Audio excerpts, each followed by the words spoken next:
محبت جب روح کی ہو تو انسان دوبارہ کسی سے محبت کرنے کے قابل نہیں رہتا۔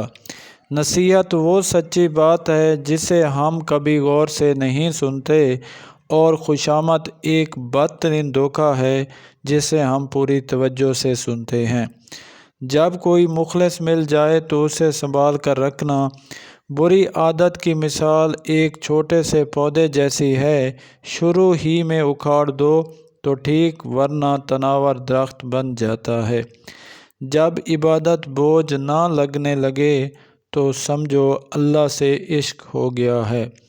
ٹھوکر بھی انہی کو لگتی ہے جن کو رب نے تھامنا ہوتا ہے۔ دوران جمع عورتوں کی جذباتی آرزو اور تمناؤں کا خیال رکھا جائے تو ایسی عورت مطمئن ہو جاتی ہے۔